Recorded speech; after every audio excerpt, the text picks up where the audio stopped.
अब हम आगे देखेंगे कि जनसंख्या समस्या किस प्रकार है, आर्थिक विकास में बाधा किस प्रकार है। पर उससे पहले हम कुछ चीज़ें जान लेते हैं जनगणना के बारे में, यानी कि सेंसस के बारे में और डेमोग्राफिक्स के बारे में। पिछले चैप्टर में आपको डेमोग्राफिक्स के बारे में बताया था, तो उस पर थोड़ा ध्यान दे लेते हैं। सबसे पहले कि सेंसस क्या होता है, जनसंख्या की गणना कैसे की जाती है। 1872 में सबसे पहली बार ये स्टार्ट हुआ था। उसके बाद 1881 से ये रेगुलरली होने लगा। हर 10 साल बाद सेंसस होता है। 2011 में पिछला सेंसस हुआ था और अब 2021 में होने वाला है, लेकिन कोविड की वजह से इसमें बाधा पड़ गई। ऐसा कहा जाता है कि 2200 करोड़ रुपए खर्च हुए थे 2011 के सेंसस में, 2200 करोड़ रुपए, और अब 12,000 करोड़ रुपए खर्च होंगे और 30 लाख से ज्यादा लोग इसमें एक्टिवली पार्टिसिपेट करते हैं, इसको करने में, इसकी एक्सेस को कंडक्ट करने में, तब हम जनगणना कर पाते हैं। तो 30 लाख से ज्यादा लोग दिन रात काम करते हैं जनसंख्या की गणना के लिए। भारत के अंदर रजिस्ट्रार जनरल सेंसस कमिश्नर ये कार्य करवाते हैं और वो मिनिस्ट्री ऑफ होम अफेयर्स के अंदर आते हैं। अब ये जो इतनी बड़ी महमूद एक्सरसाइज है, इतने बड़ा हम काम करते हैं, 2200 करोड़ पिछली बार खर्च किए, 12,000 करोड़ खर्च करने वाले, 30 लाख से ज्यादा लोग इसमें इन्वॉल्व होने वाले हैं। घर घर जाके आंकड़े लिए जाते हैं, कई प्रकार के आंकड़े लिए जाते हैं। फिर सेंसस आता है और टीवी पे, न्यूज चैनल्स पे इसके बारे में खूब सारी चर्चा की जाती है। उन आंकड़ों का महत्व क्या है, कौन कौन से मेन आंकड़े आपको समझने होते हैं, उनका महत्व क्या होता है, ये मैं आपको समझाऊंगा। ये समझे बिना इस चैप्टर को समझने का कोई खास मतलब नहीं रह जाएगा। आप पेपर के हिसाब से क्वेश्चन याद कर सकते हैं कि प्रॉब्लम क्या है, जनसंख्या विस्फोट के कारण क्या है, आर्थिक विकास में बाधा क्या है, लेकिन इस चैप्टर को समझने के लिए डेमोग्राफिक्स का महत्व क्या है, ये समझना बहुत ज्यादा जरूरी है। तो उस पर थोड़ी नजर डालते हैं। जनसंख्या के जो आंकड़े हैं, जो डेमोग्राफिक्स है, जो मैं आपको बता रहा हूँ मेन, ये सरकार के लिए भी बहुत महत्वपूर्ण रहते हैं, इंडिविजुअल की तरह, जो एक नागरिक की तरह भी हमारे लिए बहुत महत्वपूर्ण रहते हैं, और बिजनेस के लिए भी बहुत महत्वपूर्ण पड़ रहते हैं। हम इकोनॉमिक एनवायरनमेंट पढ़ रहे हैं, हम जो बिजनेस इकोनॉमिक्स पढ़ेंगे, दूसरी बुक या इकोनॉमिक एनवायरनमेंट पढ़ रहे हैं, ये इसलिए भी पढ़ते हैं ताकि बिजनेस के दृष्टिकोण से हमें कैसे फैसले लेने, उसमें हमारी मदद कर सके। उसके लिए इन आंकड़ों से हम क्या सीख सकते हैं, ये बिजनेस को कैसे प्रभावित करते हैं, सरकार की नीतियों को कैसे प्रभावित करते हैं, इस पर थोड़ा नजर डालना हमारे लिए बहुत ज्यादा जरूरी है। तो पहली चीज जो हम पढ़ते हैं डेमोग्राफिक्स में, वो है साइज, यानी कि जनसंख्या कितनी बड़ी है। सेंसस में सबसे पहली चीज जो हम देखते हैं जनगणना में कि जनसंख्या कितनी है। तो भारत की जनसंख्या 121 करोड़ के आसपास थी 2011 में, और अब अनुमान लगाया जा रहा है कि 138 करोड़ हो गई होगी। और अगर इसी स्पीड से अगर ऐसे बढ़ती रही तो हो सकता है बहुत जल्दी हम चाइना से भी ज्यादा आगे निकल जाएं। हम दुनिया के दूसरे सबसे पॉपुलस कंट्री हैं, दुनिया का सबसे बड़ा देश है जनसंख्या के हिसाब से। अब यह आंकड़ा कैसे प्रभावित करता है, हमारी अर्थव्यवस्था के विकास में कैसे बाधा है, इसको थोड़ा सा देख लेते हैं। दुनिया की दूसरी सबसे बड़ी जनसंख्या के हिसाब से देश है हम, लेकिन 7वां है हमारा लैंड। हम भूमि के हिसाब से दुनिया के 7वें देश हैं, लेकिन जनसंख्या के हिसाब से दूसरे देश हैं। दुनिया की तकरीबन 18% के आसपास जनसंख्या यहाँ रहती है। 17 से 18% जनसंख्या है जिस देश में, उसके पास 2.4%, यानी कि 2.4% ही भूमि है। तो 18% दुनिया की जनसंख्या इसी 2.4% भूमि पर और इसके संसाधनों पर आश्रित है। 18% जनसंख्या दुनिया की सिर्फ 2.4% साधनों पर आश्रित है। अब ये जनसंख्या तो बढ़ती रहेगी, लेकिन ये साधन नहीं बढ़ेंगे। हमारी जो भूमि है, भारत का नक्शा है, वो तेजी से नहीं बढ़ेगा। ऐसा भी नहीं है नियर फ्यूचर में हमको ज्यादा बहुत बड़ा अटैक करके बहुत ज्यादा लैंड एक्वायर करने वाले। तो हमारा जो देश है, उसका जो लैंड है, उसके रिसोर्सेज है, उसके जो साधन है, वो सीमित रहने वाले हैं। उनमें रफ्तार नहीं रहने वाली, वो तेजी से नहीं बढ़ने वाले, कम ही होने वाले। लेकिन जनसंख्या हमारी तेजी से बढ़ रही है, तो ये हमारे आर्थिक विकास को बहुत बुरी तरह से प्रभावित करती है। आपको ये भी बता दूं कि इकोनॉमी के हिसाब से, अर्थव्यवस्था के हिसाब से हम दुनिया की तीसरी सबसे बड़ी अर्थव्यवस्था है। पीपीपी के हिसाब से, परचेजिंग पावर पैरिटी के हिसाब से हम दुनिया की तीसरी सबसे बड़ी अर्थव्यवस्था है।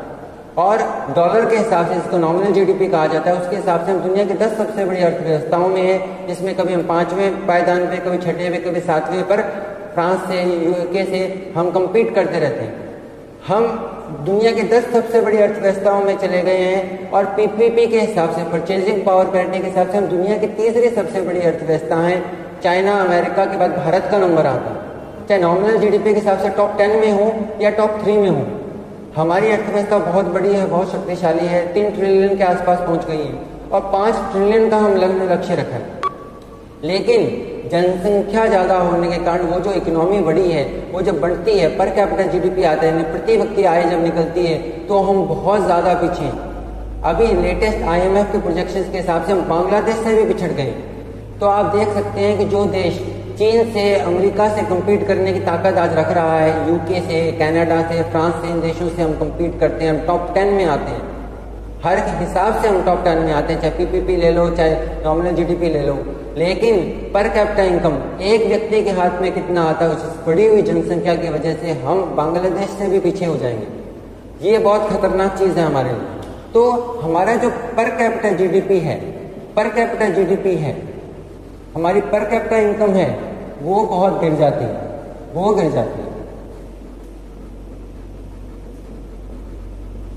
ये हमको यहाँ से डेमोग्राफिक से पता चलता है कि हमारी जनसंख्या कितनी है, दुनिया की कितनी फीसदी है और हमारे पास साधन कितने हैं। वो जनसंख्या के साइज के हिसाब से जब हमारी इकोनॉमी की जो इनकम है उसको बांटेंगे, जीडीपी को बांटेंगे, तो कितना आएगा ये व्यक्ति का आदमी, ये हमको यहाँ से पता चलता है। तो पहली चीज़ हमने यहाँ पे देखी साइज है। दूसरी चीज़ हम यहाँ पे देखते हैं वो है सेक्स रेशो। सेक्स रेशो यानी कि लिंगानुपात, ये भी बहुत महत्वपूर्ण है, सामाजिक दृष्टिकोण से भी बहुत महत्वपूर्ण है और समाज के लिए आर्थिक दृष्टिकोण से भी बहुत महत्वपूर्ण है। आपको ये बता दूं, भारत में लिंगानुपात बहुत कम है, हालांकि इसमें थोड़ा सुधार हुआ है, ये अब 940 है। लेकिन लिंगानुपात यानी सेक्स रेशो को भी देखने के दो तरीके हैं। एक होता है नॉर्मल सेक्स रेशो, एक होता है 0 to 6। ये जो नॉर्मल सेक्स रेशो है इसमें हमारी वृद्धि हुई है, 933 से 940 पहुंचा है, लेकिन हमारा 0 to 6 का सेक्स रेशो बहुत कम है। तो सेक्स रेशो हमको बताता है कि जेंडर गैप कितनी महिलाएं हैं पुरुषों के अनुपात में। 1000 पुरुषों पे कितनी महिलाएं हैं, तो 1000 पुरुषों पे सिर्फ 940 महिलाएं हैं और 0 to 6 में और भी ज़्यादा गिरावट है। ये बताता है किस प्रकार हमारा सामाजिक ढांचा बना हुआ है। अगर ये जो रेशो है ये बहुत ज़्यादा खराब होता जाता है, बिगड़ता जाता है, तो समाज पे इसका विपरीत असर पड़ता है, परिवारों पे भी इसका विपरीत असर पड़ता है, जेंडर गैप भी बहुत ज़्यादा बढ़ जाता है।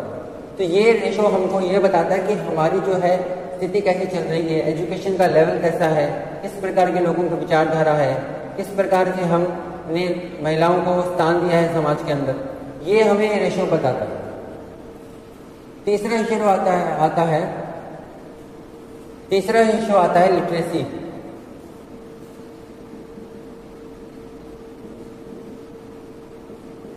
तीसरा रेशो आता है लिटरेसी।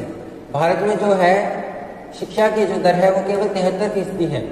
यहाँ पे जब हम लिटरेसी रेट की बात करते हैं तो सिर्फ उतनी लिटरेसी रेट की बात करते हैं लोग लिख पढ़ सके, नाम लिख पढ़ सके, थोड़ा बहुत पढ़ लिख सके। हम यहाँ पे बहुत शिक्षित और बुद्धिमान व्यक्तियों की बात नहीं कर रहे। फिर भी हमारी जो रेट है सिर्फ 73% है, जो विदेशों के मुकाबले काफ़ी कम है। भारत में केरल में ये काफ़ी अच्छी है, लेकिन बाकी स्टेट्स के अंदर ये कोई ज़्यादा अच्छी नहीं मानी जाती। तो 73% है जिसमें महिलाएं कम शिक्षित है, पुरुष कंपैरेटिवली ज़्यादा शिक्षित है। तो लिटरेसी रेट हमको ये बताती है कि एजुकेशनल लेवल कैसा है। अब ये जो इतनी कम है उसका भारत के आर्थिक विकास में बहुत विपरीत असर पड़ता है। जितने ज़्यादा शिक्षित लोग होंगे, और शिक्षित का अर्थ मैं यहाँ पे कह रहा हूँ जितने ज़्यादा लोग समझदार लोग होंगे, एजुकेशन का मतलब है जिसको मैथमेटिक्स आती होगी, उनके वोकैबुलरी स्किल्स अच्छे होंगे, वो बहुत अच्छे पढ़े लिखे होंगे, साइंस से अवगत होंगे, हर प्रकार से स्किल्ड होंगे, कोई काम कर सकेंगे, जॉब को एफिशिएंटली कर सकेंगे। यहाँ पे जो हम लिटरेसी रेट की बात कर रहे हैं, एजुकेशन नहीं है, ये साक्षरता दर है, वो भी 73% है। यानी कि भारत में जो शिक्षा का विकास हुआ उतना संतोषजनक नहीं है जितना होना चाहिए। आर्थिक विकास के लिए लिटरेसी रेट बहुत ज़्यादा होनी चाहिए, इसके साथ जो एजुकेशन का लेवल है वो भी बहुत ज़्यादा होना चाहिए। तो ये लिटरेसी रेट हमको बताती है कि एजुकेशन लेवल किस प्रकार का है, उससे कहीं ना कहीं इसका संबंध रहता है। और ये भी बताती है कि कितनी कमी रह गई है हमारी। आर्थिक विकास को ये बहुत अच्छे से प्रभावित करता है। अगर ये बहुत कम है इसका मतलब लोगों में पॉलिटिकल अवेयरनेस के चांसेस कम है, आर्थिक विकास के चांसेस बहुत कम है।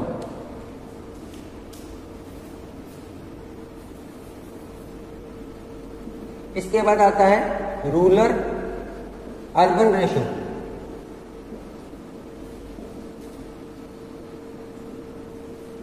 अब इसके बाद आता है रूरल अर्बन रेशो, यानी कि ग्रामीण और शहरी इलाकों में जो अनुपात है वो आता है।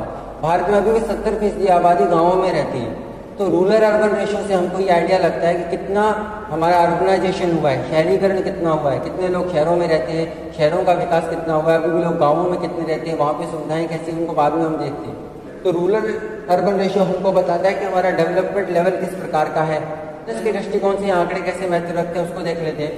अब ये जो रूरल अर्बन रेशो, इससे आइडिया लगेगा किसी की बिजनेस फर्म को कि उसका रूरल मार्केट कैसा है, कितने गाँवों के हिसाब से उसको उत्पाद बनाने हैं, गाँवों में कितना पेनिट्रेट करना है, उसकी जो मार्केटिंग स्ट्रेटजी है, विपणन नीति है, वो भी इस रेशो को काफ़ी हद तक ध्यान में रखी जाएगी। तो अलग अलग उत्पाद होते हैं, कुछ गाँवों के हिसाब से बनाए जाते हैं, कुछ शहरों के हिसाब से बनाए जाते हैं, उसका पेनिट्रेशन देखा जाता है। तो बिजनेस के दृष्टिकोण से भी रूरल अर्बन रेशो काफ़ी महत्वपूर्ण है और सरकार के लिए भी काफ़ी महत्वपूर्ण है। सरकार जो अपनी नीतियाँ लेके आती है, उनका क्रियान्वयन करती है, उससे पहले ये रेशो देखती है कि कितना ग्रामीण इलाका है, किस प्रकार की नीतियाँ लें, ग्रामीण विकास के लिए क्या करना है, तो ये सबको निकाला जाता है।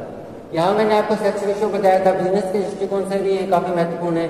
किस एरिया में कितना सेक्स रेशो है, उसके हिसाब से किस प्रकार के प्रोडक्ट लॉन्च करने हैं, तो बिजनेस भी इस आंकड़े का फायदा उठा सकता है। जो एजुकेशन के बिजनेस में कई प्रकार के ऐप्स वगैरह आ रहे हैं, वो भी यहाँ पे लिटरेसी रेट से काफ़ी कुछ देख सकते हैं कि कौन से एरिया में ज़्यादा संभावना है नए ऐप को लॉन्च करने की। यहाँ पे लिटरेसी रेट से वो भी देख सकते हैं। मैंने आपको बताया था कि जनसंख्या जो है वरदान भी अभिशाप भी है।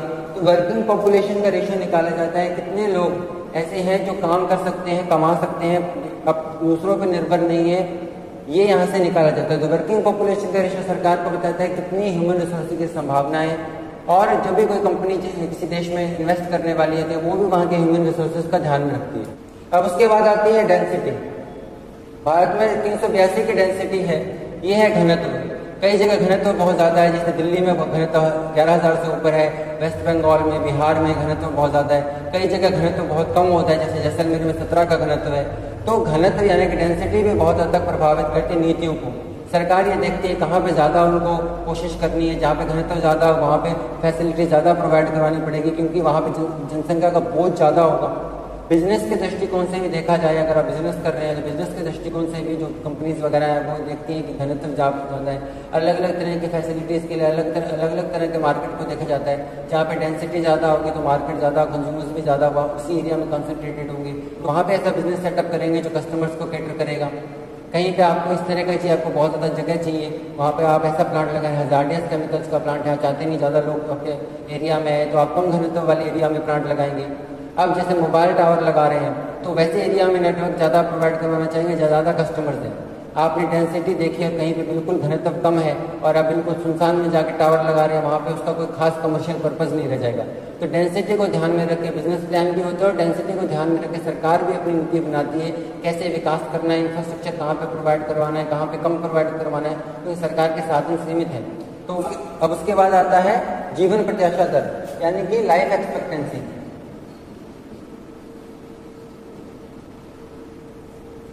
लाइफ एक्सपेक्टेंसी, एवरेज लाइफ कितनी रहेगी, लोगों को कितने साल तक जीने की आशा है उस देश के नागरिकों की।